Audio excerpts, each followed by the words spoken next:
At pagdating naman po sa naked touring bike ng Suzuki, isa po ang GSX S1000. Ang pwede nyo pong i-consider kapag naghahanap po kayo ng mga mabibilis, malalakas, mapoporma at maskuladong big bike. Gaano nga ba kaganda ang motorsiklong ito? Yan ang ating aalamin ngayon. Tara!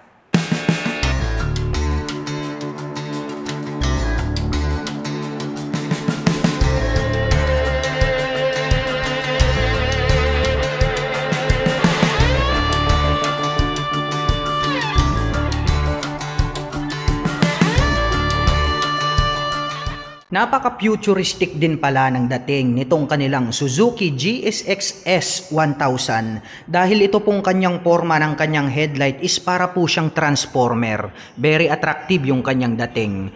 Dito sa harapan, nagkaroon po siya rito ng dual projector lights. Asahan natin, napakaliwanag po ng buga ng kanyang ilaw na kaya niyang i-provide. At dito po pala sa bandang itaas, may additional po rito na LED. At nagkaroon naman po siya rito ng two-tone color combination. Mayroon siya ritong metallic blue and then matte black. Sharp din po yung kanyang mga edges.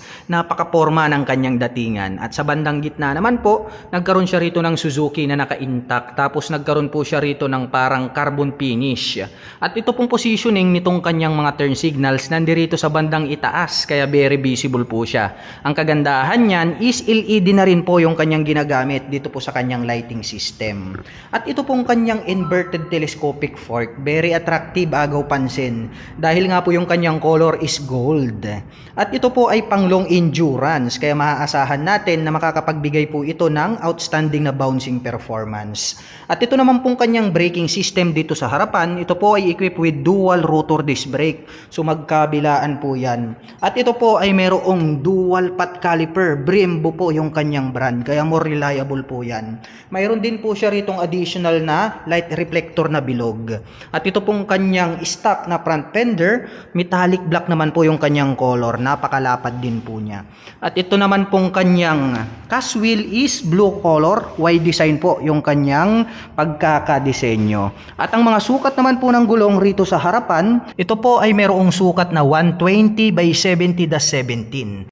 Ang kanya naman pong stock tires pang city riding condition. Dumako naman po tayo rito sa bandang itaas. Silipin naman po natin itong kanyang fully digital meter panel display. Napakalapad din, square type. At dito sa bandang itaas, nagkaroon po siya rito ng light display.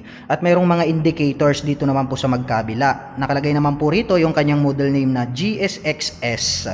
At ito pong kanyang naked handlebar, napaka-porma ng dating, no? Flawless na flawless. Matte black naman po yung kanyang color. At pagdating naman po rito sa mga button selector, mayroon po tayo ritong passing light, high beam and low beam. Included na rin po rito. Mayroong mga additional button selector and then mode para naman po rito sa ating digital display. Nandito naman po yung kanyang turn signal selector and then yung horn. At ito naman po yung kanyang clutch, napakalambot din. Sa kabila naman po, ito yung kanyang engine kill switch. Included na rin po rito yung kanyang electric starter. Mayroon na din po siyang hazard. At nandito naman po itong kanyang front brake. Ang kagandahan niyan, adjustable na rin po siya. At ito naman pong kanyang stock na side mirror, no, napakaganda na rin. Di mo na kailangan mag-aftermarket. Formado na po siya. At ito pong kanyang timeless na fuel tank. Napakalaki talaga ng pagkakadesign. Masasabi natin na napaka-porma. At ito talaga yung very attractive sa mga big bike. Napakalalaki ng kanilang mga tangke. Anyway, mga ka-LM, ito po pala ay mayroong 17 liters na fuel tank capacity. Napakalaki, no? Napakalayo na rin ang pwede mong takbuhin sa isang full tank. Pagdating sa kanyang ignition, ito po ay equipped with mechanical key. May lock na rin po siya for safety purposes. Matte black tong kanyang front cover dito po sa kanyang fuel tank. May nakalagay rito na Suzuki. At itong kanyang fuel tip, black yung color and then rounded po na silver. At itong kanyang extension body cover, no, napakalapad and then napakabrusko. Pag ating tinititigan at nilalapitan, para po itong mga jet plane, no, yung parang pakpak ng mga airplane. So glossy blue naman po itong sharp na to, very attractive. Nagkaroon naman po ng minimal decal rito na white and then apple green. At nakalagay naman po rito yung GSX S1000 yung kanyang model name. At ang ganda talaga, no, parang camouflage yung dating nitong kanyang kulay. Nagkaroon ng windlet and then butas rito. At pagdating naman po rito sa kanyang fuel tank, may nakalagay pa rin pala rito na Suzuki brand. Yan po yung kanyang decal in white color. At ito naman pong kanyang side cover. Para sa akin, very attractive talaga yung pagkakaroon niya ng camouflage, no? Para po siyang sundalo. Matte black naman yung color. At ang kagandahan niyan, ito pong kanyang body frame. Ayan, no? Casting po siya. Very durable po ito. And then, napakakapal talaga. At ito naman pong kanyang engine is matte black color yung kanyang engine color. Anyway, mga ka-LM, ito po pala ay merong 999 cubic centimeter engine displacement. Naka-inline 4-cylinder, dual overhead cam, 4-stroke with 4 valve per cylinder. At pagdating naman po sa kanyang shifter, ito po ay equipped with 6-speed manual transmission. At equipped na rin po yan ng quick shifter, kaya effortless na rin po yung ating paggamit ng cambio, which is smooth na smooth po yung takbo nitong ating big bike. At ang kanya naman pong side stand is rounded shape po siya, metal. At ang kanya naman pong pillion step para sa ating rider at back rider is casting na rin po siya. So matte black rito, and then iba yung kulay, no? Naging silver dito sa bandang itaas. Ang ganda rin po nitong kanilang mga brace, no? Nakakast na rin po siya, and then more durable po. Ito pong kanyang body frame, banda rito pala is rounded shape, no? And then chrome yung kanyang color. May additional na side cover po rito. And then dito po sa upper part ng kanyang side cover, nagkaroon ng two-tone color combination. Meron po tayong metallic silver dito, may white decal, and then apple green. May susian po siya rito na kung saan ay pwede po nating buksan itong upper part ng ating upuan. Pwede rin po tayo diyang maglagay ng small papers. At itong kanyang upuan, napakaganda rin, no? Yung mga design talaga ng mga big bike is separated po yung upuan ng ating back rider sa ating rider seat. Ito po parang heart po yung design. Napakalambot nitong kanyang upuan. Very comfortable po ito. Yung kanya pong stitches, no? Rough. Sumatibay yung pagkakatahi. At ang ating pong Suzuki GXS S1000 ay meron pong 810mm na seat height. Ngayon naman ay susubukan nating sakyan para malaman natin kung gaano nga ba ito kataas. By the way, mga ka-LM, ang aking height is just around 5'6". Tiptoe tayo, kunting-kunti lang naman, very manageable.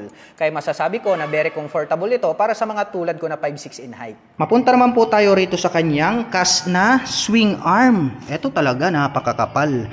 Napakatibay nito, mga ka-LM. At yung kanyang design is napakaganda rin sa ating paningin. Mayroon na rin po siya ritong built-in na chain cover matte black. At ang kagandahan niyan, meron po itong included na mudguard na kung saan ay pinipigilan naman po nito na matalsikan ng mga putik or dumi itong ating motorcycle. At pagdating naman po sa kanyang rear suspension, ito po ay equipped with monoshock absorber. White naman po yung kanilang ginamit para sa kanyang coil spring. Asahan natin makakapagbigay po yan ng napakagandang bouncing performance. At mapunta naman po tayo rito sa kanyang tail light. Silipin naman natin. Maganda rin itong kanyang tail light, no? Simpleng-simple lang naman siya. At ang kagandahan niyan, LED na rin po yung kanyang ginagamit para sa kanyang brake light. At ito pong kanyang rear fender, nandito po yung kanyang turn signals, LED na rin po siya. At itong part na nakaumbok na to, pag ating sinilip, nandito po yung kanyang plate light. May additional po rito na light reflector. At ito pong kanyang rear fender, ang kanyang nagsisilbing plate holder. Mapunta naman po tayo rito sa kanyang rear braking system. Ito po ay equipped with single rotor disc brake, rounded shape, along with matte black na Nissin single pot caliper. Dagdag ko lang mga ka-LM, ito po palang ating Suzuki GSX S1000 ay equipped na po ito ng dual channel ABS. So magmula po rito sa harapan hanggang dun sa likuran ay nakakapagbigay po ito ng smooth na braking power dahil pagdating po sa mga biglaang preno ay hindi po susubsob, smooth na smooth pa rin yung takbo nitong ating big bike. At bukod dyan, mayroon na rin po itong traction control. Pagdating naman po sa mga madudulas na daan or cornering, maaasahan natin yan.